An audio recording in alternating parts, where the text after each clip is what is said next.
গেল ৬ মাসে নোয়াখালীতে পানিতে পড়ার ২১৫টি ঘটনায় প্রাণ গেছে ৬৫ শিশুর। বেসরকারি হিসেবে এই সংখ্যা আরও বেশি। হাতিয়া, কবিরহাট, সেনবাগ, সুবর্ণচর সহ প্রতিটি উপজেলাতে প্রতিনিয়তই ঘটছে এমন দুর্ঘটনা। বেশিরভাগ ক্ষেত্রেই শিকার হচ্ছে শিশুরা। পরিবারের অগোচরে বাড়ির পাশের পুকুর বা গর্তে জমে থাকা পানিতে পড়েই ঘটছে এসব মর্মান্তিক মৃত্যু। এমনকি ৪ দিনে ১০টি শিশু মৃত্যুর ঘটনাও ঘটেছে এই জেলায়। আমিও সাথে জানি নেই, কারো সাথে জানেন। যে বৃষ্টি বাদল হয় এটাতে আমরা খুব চিন্তার মধ্যে পড়ে যাই গার্ডিয়ানরা। আমরা চাই যে নোয়াখালীতে একটা সাঁতার প্রশিক্ষণ কেন্দ্র চালু হোক। যদি কোনো ব্যবস্থাতে থাকতো নোয়াখালীতে সাঁতার শেখানো যাইতো। বিশ্লেষকদের মতে এই মৃত্যুর মিছিল থামাতে প্রয়োজন পরিবারের সচেতনতা ও তত্ত্বাবধানে সাঁতার শেখার নিরাপদ ব্যবস্থা।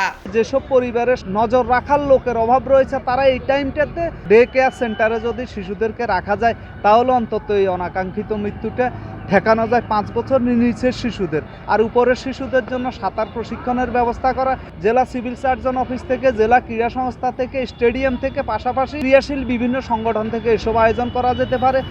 জেলা প্রশাসনের উদ্যোগে ৯ উপজেলায় 10টি ক্যাম্পেইনের মাধ্যমে মোট 300 জনকে সাঁতার শেখানোর ব্যবস্থা করা হবে বলে জানিয়েছেন জেলা ক্রীড়া অফিসার। প্রতিটা উপজেলায় একটা পুকুরকে ডেডিকেটেড করব, আমরা একটু ডেভেলপমেন্ট করে সেখানে আমরা সাঁতার প্রশিক্ষণের একটা ব্যবস্থা করব। জেলা ক্রীড়া সংস্থার যে একটা বড় একটা পুকুর আছে সেখানে আমরা একটা সুইমিং পুল করার জন্য প্রস্তাবনা পাঠিয়েছি।